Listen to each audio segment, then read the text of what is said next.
जो fundamental right है ये हमारे कॉन्स्टिट्यूशन में, फंडामेंटल राइट की अगर हम बात करें कॉन्स्टिट्यूशन में पार्ट 3 में दे रखे हैं। कहां पे दे रखे हैं? पार्ट 3 में दे रखे हैं। और ये जो आर्टिकल है, आर्टिकल 12 से लेकर आर्टिकल 35 तक दे रखे हैं। ठीक है, तो पहला पॉइंट क्या बताया मैंने कि फंडामेंटल राइट है। फंडामेंटल राइट हमारे कॉन्स्टिट्यूशन में पार्ट 3 में दे रखे हैं और ये आर्टिकल 12 से लेकर 35 तक दे रखे हैं। ठीक है, तो ये बेसिक है। अगर हम यहाँ पे बात करें फंडामेंटल राइट्स की, तो फंडामेंटल राइट्स हमने कहाँ से लिए? वेयर फ्रॉम, है ना, बोरो।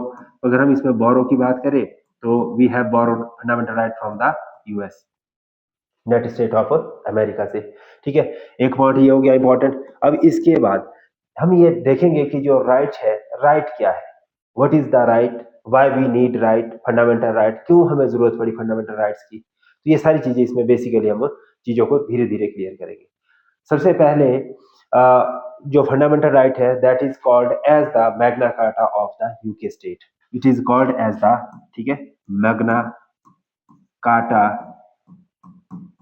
Of the UK state. ठीक है, मतलब वहां पर इसे क्या कहा गया? Magna Carta of the UK state, fundamental rights को। क्यों? क्योंकि जितना भी हमारे पास कॉन्स्टिट्यूशनल प्रोविजन है, तो कॉन्स्टिट्यूशनल प्रोविजन में यह प्रावधान किया गया कि law is supreme not the man. ठीक है, मतलब कि आदमी सुप्रीम नहीं है। कॉन्स्टिट्यूशन में जो प्रावधान है, लॉ या कानून, वही सुप्रीम होगा। Law will govern the society. ठीक है, इसमें क्या कहा? The king is not above the law. यहाँ पे एक पॉइंट ये लिखा गया, the king is not above the law, मतलब कि कोई भी कानून से ऊपर नहीं होगा, कानून सर्वोपरि होगा। कानून के दायरे में रह के ही सारी की सारी गतिविधियां होगी, सारा का सारा काम होगा। मतलब चाहे वो एडमिनिस्ट्रेटिव है, पॉलिटिकल है, लेजिस्लेटिव है, जुडिशियल है, all the activity will govern by the law. ठीक है, अब यहाँ पे बात आती है फंडामेंटल राइट्स की।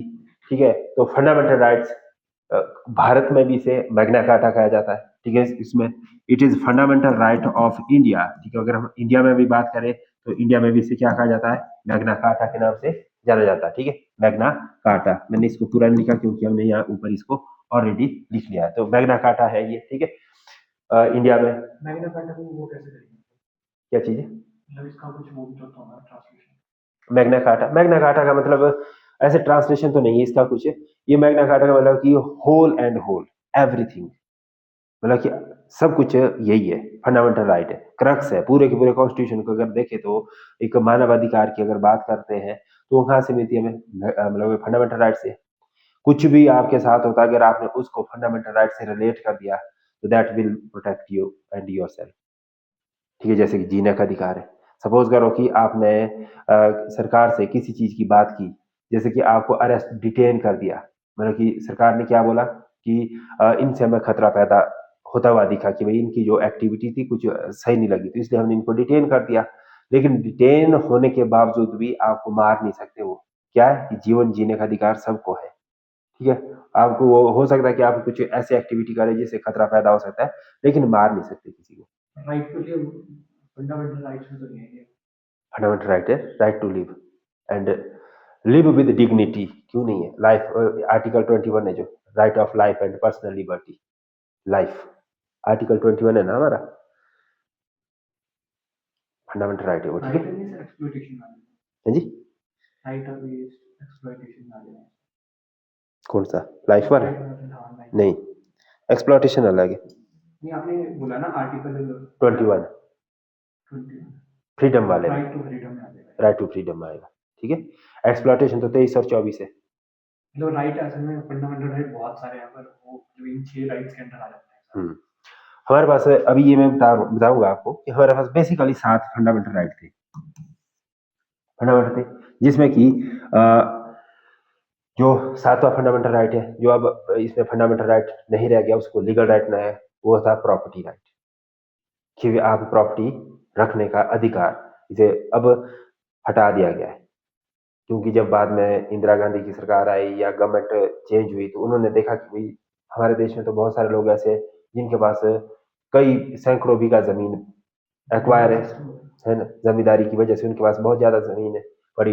लेकिन दूसरी तरफ हमारे पास ऐसी मैक्सिमम पॉपुलेशन है जिनके पास जमीन के टुकड़ा तक नहीं है, तो उनको रीडिस्ट्रीब्यूशन ऑफ लैंड देनी है, तो वो कहाँ से दी जाएगी? वो ऐसे तो नहीं कि सरकार कहीं अलग से उठा के लाएगी लैंड, उन्हीं में से देखेगी, क्योंकि वो एक्सेसिव लैंड कब्जाए रखे हुए थे, तो उसी वजह से उनको उनके अधिकारों को थोड़ा सा कम करने के लिए, कर्टेल करने के लिए लीगल राइट के माध्यम से उनको देखा गया कि भाई आपका ये फंडामेंटल राइट नहीं है जमीन रखना, आपका क्या ये लीगल राइट है, आपको एक जीवन जीने के लिए तो जरूरी है। एक एक आदमी के लिए क्या है कि मान लो कि जैसे आपके पास 1000 बीघा जमीन है, तो 1000 बीघा में से आपको 100 बीघा जमीन दे दी, 200 बीघा जमीन दे दी हमने, लेकिन ये नहीं कि 1000 के ऊपर आप कब्जा रखो, मतलब पूरे शिमला के ऊपर आपका ही कब्जा रहे। ठीक है, तो ऐसा ना करके उन्होंने बाकी वो किसकी कर दी, वो उन्होंने गवर्नमेंट प्रॉपर्टी कर दी, फिर गवर्नमेंट ने उसको क्या कर दिया, ट्रांसफर कर दिया पब्लिक के लिए।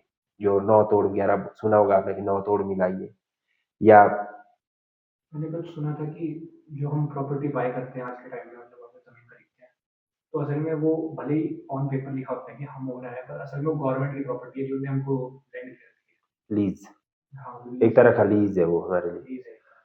हाँ, तो और हम उस वो पे टैक्स भी देते हैं। टैक्स देते हैं वो सिटी के अंदर, जैसे ये लेते हैं ना, ठीक है, कोई 99, मतलब जैसे बाहर से आए लोग या कहीं पर भी लोग आते हैं, तो उनके लिए ये रहता है कि भाई आप 99 का लीज लो, यहाँ पे जो प्रॉपर्टी है ना, जैसे शिमला वगैरह में खरीदते हैं, तो उनको ऐसे नहीं मिलती बाहर के लोगों को, तो वो क्या करते हैं, लीज आउट में करते हैं वो, कि भाई आप यहाँ पे लीज में रह रहे हैं 99 साल तक, 99 साल बाद वैसे ही किसी को कोई पता सता नहीं रहता, तो ऑटोमेटिकली मालिक काला हक ले लेते हैं ना, तो ये सारी चीजें रहती है। चलो, तो हमने यहाँ पे पहला पॉइंट क्या बोला, पहला पॉइंट हमने we have discuss the Magna Carta of the UK state fundamental rights, ठीक है, और इसमें मैग्ना कार्टा में क्या कहा गया था कि the king is not the above the law, ठीक है। दूसरा इसमें पॉइंट हमने ये लिखा कि जो फंडामेंटल राइट हो गए वो इंडिया का मैग्ना कार्टा है, इंडिया में भी इसे क्या कंसिडर किया जाएगा, Magna Carta of India, Magna Carta of India, ठीक है, ये लिखा जाएगा इसको, ठीक है, इंडिया के पर्सपेक्टिव से। दूसरा, तीसरा, यूएस में इसे क्या बोला जाता है, बिल ऑफ राइट, यूएस में क्या बोला जाएगा, बिल ऑफ राइट, ये कहाँ पे बोला जाएगा, ये बोला जाएगा आपका यूएस में, कहाँ बोला जाएगा, यूएस में इसे बिल ऑफ राइट बोला जाएगा, बिल ऑफ राइट, ठीक है, bill of right is the Magna Carta of USA, ठीक है, तो ये अगेन सेम ऊपर वाला जो है Magna Carta of USA, MC लिखा मैंने इसको शॉर्ट फॉर्म में, एमसी का मतलब मैग्ना कार्टा ऑफ यूएसए, क्या है, बिल ऑफ राइट। ये तीन चीजें हमने समझी। अब यहाँ पे जो फंडामेंटल राइट है, what is actually the fundamental right, अब हम यहाँ से आगे एक एक चीज समझेंगे। फंडामेंटल राइट का मतलब है कि ऐसे अधिकार जो कॉन्स्टिट्यूशनल प्रोविजन के माध्यम से दिए गए हैं, ठीक है, fundamental rights are the constitutional provision, क्या ये कॉन्स्टिट्यूशनल प्रोविजन है, लीगल राइट्स अलग होते हैं कॉन्स्टिट्यूशन से। बिल्कुल, लीगल राइट डिफरेंट है। अभी हम फंडामेंटल राइट्स की बात करें, फंडामेंटल राइट्स क्या हमारे पास कॉन्स्टिट्यूशनली राइट्स है, प्रोविजन है, या इट इज कॉन्स्टिट्यूशनली प्रोटेक्टेड, इसको आप क्या, constitutional provision to protect human rights, ठीक है, टू प्रोटेक्ट ह्यूमन राइट्स, ठीक है, ये लिख सकते हैं। और दूसरा इसमें क्या पॉइंट लिख सकता है, लेजिस्लेटिव क्लेम है ये, ठीक है, कैसे है, लीगल लेजिस्लेटिव क्लेम है। तीसरा पॉइंट आप इसमें लिख सकते हैं, तीसरा पॉइंट क्या लिख सकते हैं आप फंडामेंटल राइट के पॉइंट ऑफ व्यू से, कि जो फंडामेंटल राइट्स है आपके, दैट आर अश्योर्ड, और आप बोल सकते हैं that should be governed by the authority या प्रोटेक्टेड बाय द अथॉरिटी, ठीक है, इसमें ऐसे लिख सकते हैं। थर्ड पॉइंट आपका प्रोटेक्टेड या प्रोटेक्टेड बाय अथॉरिटी, लिख लो, अथॉरिटी यहाँ सेंटर है कि कॉन्स्टिट्यूशन, सेंटर, अथॉरिटी, सेंटर का मतलब क्या है कि यहाँ पे गवर्नेंस होनी जरूरी है, आपके पास कोई अथॉरिटी हो जो इसको प्रोटेक्ट करे फंडामेंटल राइट्स को, है ना, क्लेम करने के लिए। आप लेजिस्लेटिव क्लेम तो ले रहे हैं, लेकिन लेजिस्लेटिव क्लेम कैसे डिटरमाइन होगा, उसके लिए अथॉरिटी तो चाहिए ना आपके पास कोई ना कोई, तभी जाके तो उसका क्लेमिंग होगा। अगर सरकार ही नहीं होगी, आपके पास फंडामेंटल राइट दे दिए कि भाई फंडामेंटल राइट है, लेकिन सरकार नहीं, उसको उसको प्रोटेक्ट करने के लिए कोई अथॉरिटी नहीं, उसको इम्प्लीमेंट करने के लिए कोई अथॉरिटी नहीं है हमारे पास, तो कैसे हम फंडामेंटल राइट को क्लेम करेंगे, है ना? लेजिस्लेटिव क्लेम नहीं हो पाएगा। तो ये इसमें बेसिकली आता है कि भाई जो फंडामेंटल राइट है दैट आर कॉन्स्टिट्यूशनली प्रोटेक्टेड, यानी कि संवैधानिक तौर से प्रोटेक्टेड किया गया, सुरक्षित किया गया है। दूसरा इसका कि भाई इसमें लेजिस्लेटिव क्लेम है, यानी कि ये कानूनी या वैधानिक तौर से आपको क्लेम किए जाते हैं, मतलब कि आप इसका क्लेम कर सकते हैं, आप इसे आस्क कर सकते हैं, मांग सकते हैं, ठीक है? इसकी मांग कर सकते हैं आप। सिंपल लेजिस्लेटिव क्लेम का मतलब क्या? मांग करना। किससे मांग करनी है आपने? अपनी जो अथॉरिटी होगी, ठीक है, अथॉरिटी से आप इसकी मांग करेंगे, ठीक है, कि भाई मेरे जो अधिकार है, अगर आपके अधिकार का हनन हो रहा है तो उसको सुरक्षित करना या उसको प्रोवाइड करना, ये अथॉरिटी का काम रहेगा आपके लिए, ठीक है? तो ये इसमें बेसिकली आ जाएगा फंडामेंटल राइट्स में। और इसके बाद आपने जो दूसरा पॉइंट पूछा था, दैट इज लीगल राइट। दूसरा पॉइंट क्या हमारे पास है?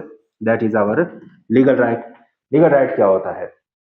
लीगल राइट का मतलब है कि दैट आर प्रोटेक्टेड बाय क्या लिखेंगे आप? Protected by an ordinary law, ordinary law, ठीक है? ये आपके लीगल राइट है। डिफरेंस है, समझिए आप। एक फंडामेंटल मौलिक अधिकार है, दूसरे कानूनी अधिकार है। दो तरह के अधिकार होते हैं आदमी के पास, ठीक है? एक मैंने यहाँ क्या लिखा? मौलिक अधिकार लिखा,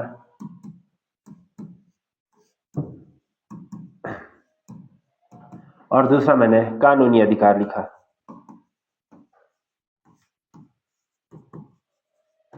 इनको लीगल राइट्स को अमेंड करना आसान होता है। हाँ बिल्कुल, इसे सिंपल मेजॉरिटी से रिमूव भी कर सकते हैं, ठीक है? रिमूव भी कर सकते हैं लीगल राइट्स को, ना कर सकते हैं, ऐड भी कर सकते हैं, रिमूव भी कर सकते हैं, लेकिन फंडामेंटल राइट के लिए स्पेशल मेजॉरिटी चाहिए होती है, ठीक है? कोर कॉन्सेप्ट है। और इसमें साथ में ये भी कहा गया कि जो फंडामेंटल राइट है, ठीक है, तो फंडामेंटल राइट में अगर आप कोई भी बदलाव करना चाहते हैं तो that will not infringe the identity of our preamble. और जिसको हमने क्या बोला है, प्रियम्बल को वी कॉल्ड इट एज कानूनी अधिकार की बात करें। और जो हमारे पास फंडामेंटल राइट है, फंडामेंटल राइट किसकी बात करता है कि फंडामेंटल राइट में अगर आप अमेंडमेंट करना भी चाहते हैं तो that will not infringe the basic structure doctrine, basic structure of the constitution, मतलब इसमें किसी तरह का कोई छेड़खानी ना हो। जो बेसिक स्ट्रक्चर है, बेसिक स्ट्रक्चर में आपको पता कि बेसिकली हमारे पास क्या है? इक्वालिटी, फ्रेटर्निटी, आप सोवेनिटी, इंटीग्रिटी, ये जितने भी पॉइंट्स हैं, इसमें किसी तरह का कोई बदलाव नहीं होना चाहिए। तो ये हमारे पास, ये कहाँ पे दिए? प्रियम्बल में दिए, ठीक है? बेसिकली ये कहाँ पे दिए? प्रियम्बल में दिए। तो इसमें किसी तरह का कोई बदलाव ना हो, तो ये इसमें बेसिक चीजें बताई गई है आपके फंडामेंटल राइट में। तो फंडामेंटल राइट्स को अगर आप एक इसमें नटशेल में देखिए तो फंडामेंटल राइट्स इज आप क्या बोल सकते हैं? Protection, protected by constitution. आप ऐसे लिख सकते हैं fundamental right protected by the constitution. और दूसरा इसमें कि भाई it is called the Magna Carta of India. ये हमने दो बातें पढ़ी इसमें, Magna Carta of India, Magna Carta of India, ठीक है? और इसे एक और पॉइंट बोला कि बिल ऑफ राइट कहा जाता है, ठीक है? बिल ऑफ राइट कहाँ पे? यूएस, है ना? यूएस में से बिल ऑफ राइट के नाम से जानते हैं। और जो हमने फंडामेंटल राइट लिए हैं वो कहाँ से लिए हैं? वो भी हमने यूएसए से लिए हैं। ये पॉइंट पढ़ा। तीसरा हमने कि भाई ये लेजिस्लेटिव क्लेम है। तीसरा क्या पढ़ा हमने? It is a legislative claim and provided protected by the authority. क्योंकि इसके लिए हमारे पास कोई ना कोई एक एलिजिबल अथॉरिटी होनी चाहिए, ठीक है, जो इसको प्रोटेक्ट करे। अब यहाँ पे हम कह सकते हैं कि जो फंडामेंटल राइट है वो ऐसे अधिकार है जो एक व्यक्ति को उसकी विद इन टेरिटरी के अंदर, ठीक है, जो हमारे पास टेरिटरी होगी, ठीक है, सपोज करें कि हमने मैप अच्छा से नहीं बना है ना, अगर मैं यहाँ पे इंडिया के मैप की बात करूँ, है ना, तो इस तरह से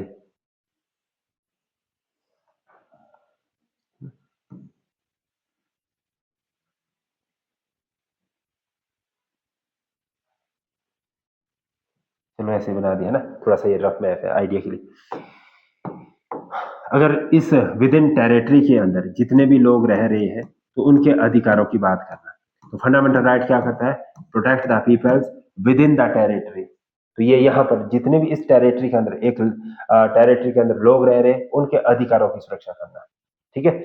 और कॉन्स्टिट्यूशन इसी टेरिटरी को मतलब क्या करता है, प्रोटेक्ट करता है, लागू करता है, इसी टेरिटरी के लिए ये एप्लीकेबल होगा, ठीक है, सबके लिए।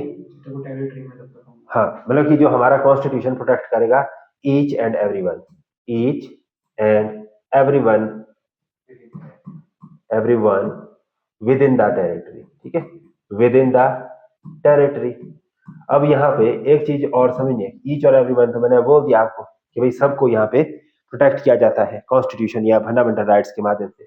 लेकिन इसमें हमने कल पढ़ा था जब हम सिटीजनशिप पढ़ रहे थे कि कुछ ऐसे अधिकार है जो कि हम सिर्फ और सिर्फ नागरिकों को देते हैं, विदेशियों को नहीं देते, एलियंस को नहीं देते। तो उसमें कौन कौन से थे हमारे पास, कुछ जो फंडामेंटल राइट्स है, जैसे सपोज करो कि हमने फंडामेंटल राइट्स जो सिर्फ और सिर्फ सिटीजन के लिए अवेलेबल है, only and only to be the citizen, that are the article, हमने यहाँ पे कल लिखे थे आर्टिकल कौन कौन से थे, 15 था, 16 था, 19 था, ठीक है 19 था, और 29 एंड 30।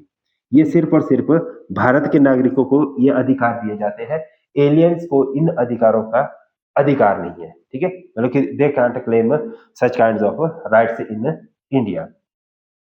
बाकी इसके अलावा जो एलियंस है, ठीक है, बाकी इसके अलावा जितने भी अधिकार है वो सारे सारे दिए जाएंगे, जैसे कि आर्टिकल 14 है राइट टू इक्वालिटी, इसके बाद आर्टिकल 17 है, आर्टिकल 18 है, आर्टिकल 20 है, 21 है, ठीक है।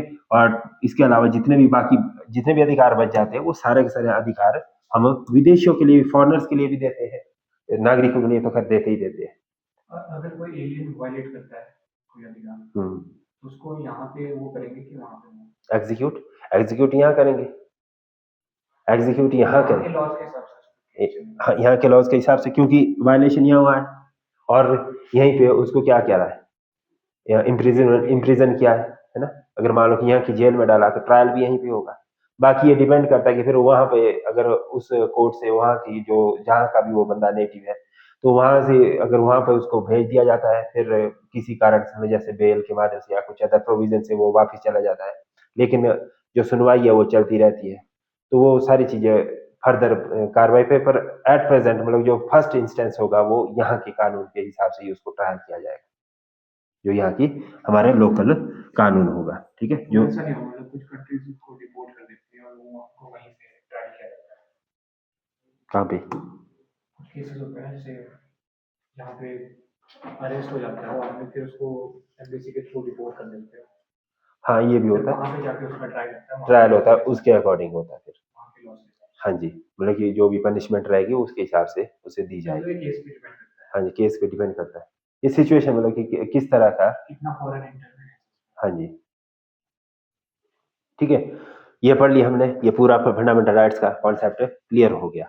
उसके बाद दूसरा पॉइंट आता है इसमें कि जो हमारा कॉन्स्टिट्यूशन दो तरह से हमें देखने को मिलता है, कॉन्स्टिट्यूशन दो तरह से मिलता है फंडामेंटल राइट्स से। पहले एक चीज ये भी आप लिख लीजिए, जो कॉन्स्टिट्यूशन है वो दो तरह से प्रोवाइडेड होता है कॉन्स्टिट्यूशन, ठीक है।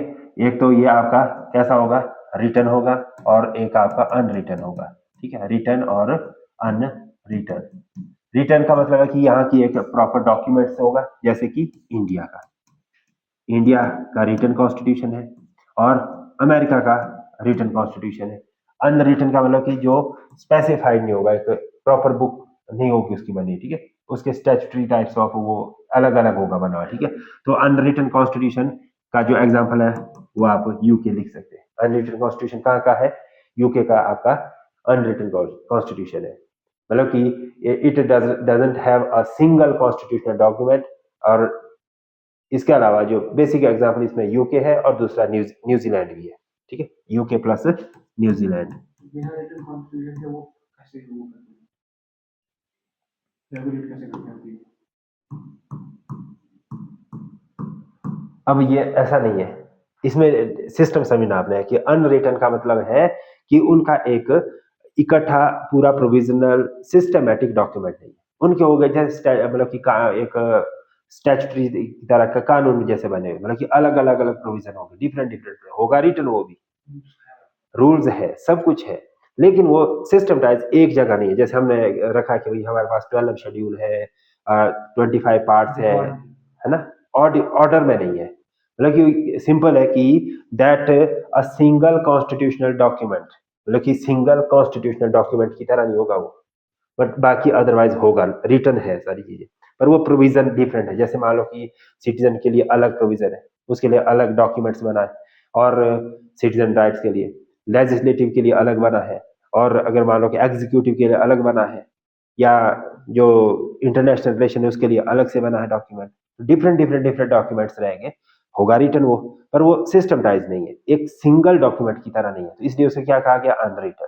ठीक है, और इसे रिटर्न कहा क्योंकि ये सिंगल डॉक्यूमेंट्स में रिप्रेजेंट करते सारे के सारे लॉज को। ठीक है, ये रहेगा इसका। अनरिटन किसका है, यूके एंड न्यूजीलैंड का, रिटर्न किसका है, इंडिया एंड यूएसए का। ये यहाँ से स्किप कर दिया था मैंने, है ना। उसके बाद आता है हमारे पास जो फंडामेंटल राइट है, क्या ये एब्सोल्यूट राइट है, फंडामेंटल राइट्स आर एब्सोल्यूट। ठीक है, ये क्वेश्चन आता है यहाँ पे। ठीक है, क्वेश्चन क्या है, पूछ रहा हूं अभी। ठीक है, are the fundamental right absolute, ये मेरा आपसे क्वेश्चन है, are the fundamental rights absolute, बताओ। एब्सोल्यूट मतलब सब कुछ यही है, इसमें कोई ना बदलाव किया जा सकता, कुछ नहीं किया जा सकता, nothing, no.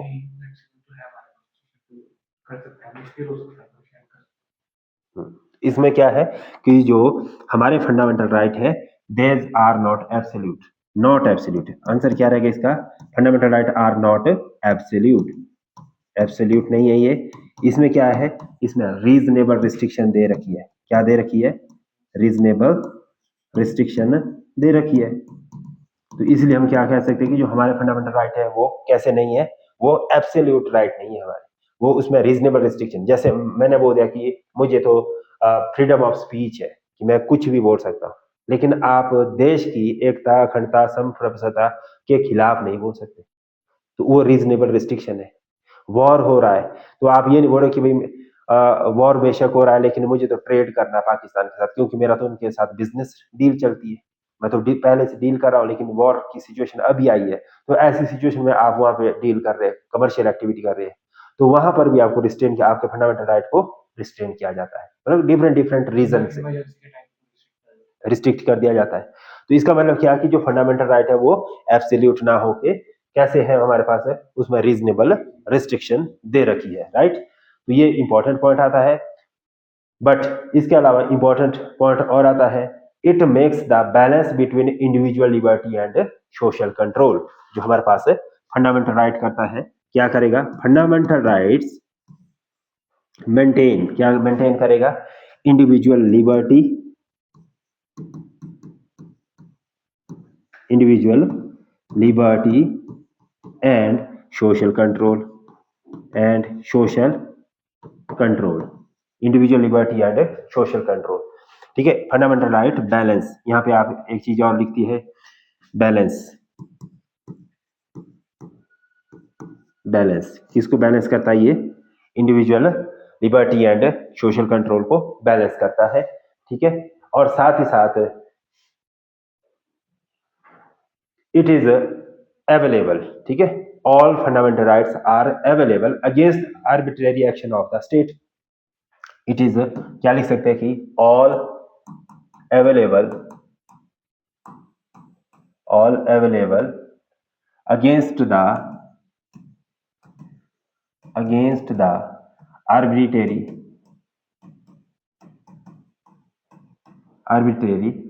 actions of the state, actions of the state, actions of the state। तो ये इसमें एक इंपॉर्टेंट पॉइंट आएगा। ठीक है, ऑल अवेलेबल, हाँ जी, आर्बिट्रेरी हो गया discretionary kind of actions states, अगर मान लो कि जैसे सरकार आपके ऊपर मतलब कि अपनी निरंकुशता चला दे, तो उस सरकार से आप अपने अधिकार, मान लो कि आपके लिए किसी तरह मान लो कि सरकार की हाँ डिस्क्रिमिनेशन, जैसे भी यूजीसी में के खिलाफ नोटिस। हाँ, तो वहां पर आप अपने अधिकारों की बात कर सकते हैं, आप वहां पर जोड़ सकते हैं कि इसमें मेरे फंडामेंटल राइट का हनन कैसे हो रहा है, वो चीजें आप दिखा सकते हैं कि क्या एक्चुअल में मेरे फंडामेंटल राइट्स का इन्फ्रिंजमेंट हो रहा है। तो ऐसी स्थिति में सरकार के अगेंस्ट भी आप इन फंडामेंटल राइट्स का यूज कर सकते हैं, ठीक है। और some available against actions of individual, कुछ इसमें से क्या रहेंगे, ये भी आपने याद रखना, some available against the actions of the individual, ठीक है।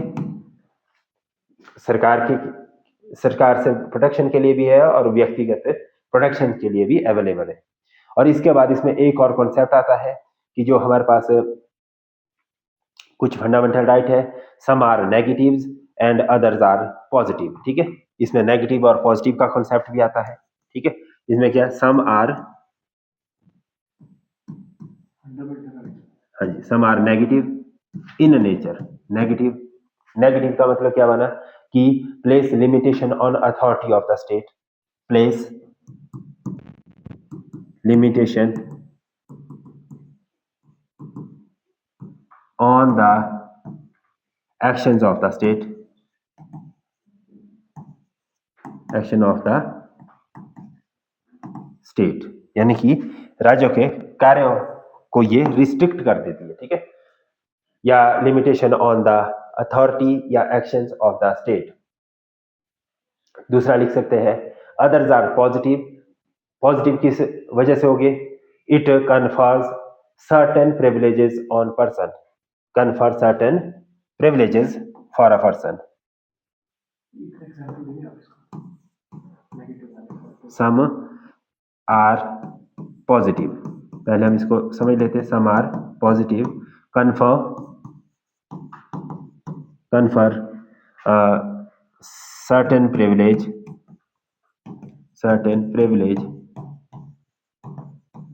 confer certain privilege to a person,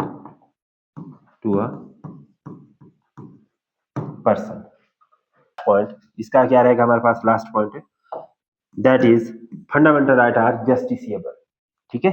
fundamental rights are the justiciable right, fundamental rights are the justiciable rights, ठीक है। justiciable का मतलब क्या है, इसे आप कोर्ट से मतलब कि कोर्ट में जाके अपने लिए अधिकारों की मांग कर सकते हैं, ठीक है। जैसे सपोज करो कि आपके किसी भी अधिकार का हनन हो रहा है, तो आप आर्टिकल 32 का इस्तेमाल करेंगे, तो सुप्रीम कोर्ट में आप अपने अधिकारों की बात करेंगे। आर्टिकल 226 की माध्यम से आप, ठीक है, हाई कोर्ट में पटिशन कर सकते हैं। तो ये दो अधिकार मतलब कि ये रिट पटिशन के माध्यम से आप जा सकते हैं, ठीक है। मतलब आपको यहाँ पे कोई वकील वगैरह करने की जरूरत नहीं है, आप अपने फंडामेंटल राइट के लिए खुद जा सकते हैं सुप्रीम कोर्ट, आपके अधिकारों के लिए अपील कर सकते हैं। तो आपके लिए वो सारा सुप्रीम कोर्ट, वो फिर जुडिशरी आपके लिए काम करेगी आपके अधिकारों के लिए, तो वही करेंगे। अगर आपके पास नहीं है वही करेंगे सब कुछ, मतलब ये क्या, it is the responsibility to protect your fundamental right by the state, Supreme Court, ठीक है। इसमें ये चीजें रहती है। इनके लिए डिस्ट्रिक्ट कोर्ट में नहीं कर सकते? नहीं, डिस्ट्रिक्ट कोर्ट के पास अथॉरिटी नहीं है ना, फंडामेंटल राइट कॉन्स्टिट्यूशनल अथॉरिटी नहीं। इसके क्या है कि मतलब कि आप इसको सीधे सुप्रीम कोर्ट में कर सकते हैं। हाँ, बाकी जैसे होता है ना कि भाई हनन होता तो वो तो ट्रायल तो चलता ही है पहले, अगर जिस बेसिस पे रहता है डिस्ट्रिक्ट कोर्ट में केस कहाँ पे गया आपका पहले, वैसे तो पंचायत में भी हो जाते हैं सॉर्ट आउट मैटर, कई मैटर है ना।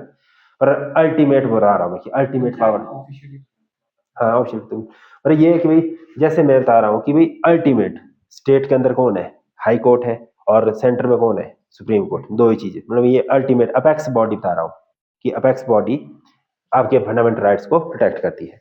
और दूसरा कि इसके बाद जो फंडामेंटल राइट्स है that defend and guaranteed by the supreme court, मतलब इसको क्या बोल सकते हैं, it is defended and guaranteed. Defend किससे, मतलब अगर हमारा वो रहा फंडामेंटल राइट वायलेट हो रहा तो वैसे डिफेंड की गवर्नमेंट कुछ चीज ना करे, दोनों तरफ से, मतलब कि एवरी टाइप्स, मतलब डिफेंड तो गवर्नमेंट से ही करना पड़ेगा, क्योंकि ऐसा है कि भाई इसमें गवर्नमेंट आपके फंडामेंटल राइट का जो नेचर है उसको बदल ना दे। ऐसी स्थिति में वहां पर प्रोटेक्शन किससे दी जाती है आपको, सुप्रीम कोर्ट के द्वारा इसको प्रोटेक्ट किया जाता है कि आपके फंडामेंटल राइट का किसी भी तरह से कोई भी इसमें हनन ना हो। तो ये प्रावधान इसमें हमारे फंडामेंटल राइट्स में दिए दे रखे हैं। Can be suspended in the emergency. हाँ जी, वो हाँ, मतलब कि अगर देश में इमरजेंसी लग जाती है,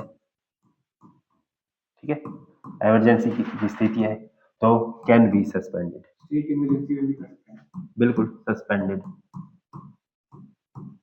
कैन बी सस्पेंडेड। जैसे 1975 में इमरजेंसी लगी थी देश में, नेशनल इमरजेंसी, उस समय फंडामेंटल राइट सस्पेंड कर दिए गए थे, ठीक है। बट इसमें एक चीज है, एक्सेप्ट द आर्टिकल 20 एंड 21, यहाँ पे क्या लिखना है, एक्सेप्ट द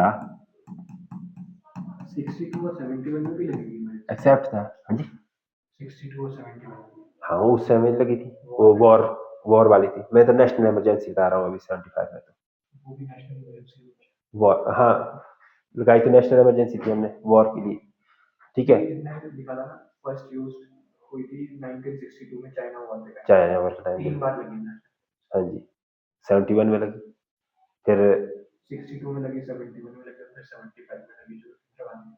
हाँ जी ये 3 है, मैंने लास्ट ही लिखना है, कोई भी लिख लो आप इसमें से एग्जाम्पल के तौर पे, हाँ जी ऐसा कोई इशू नहीं है ना।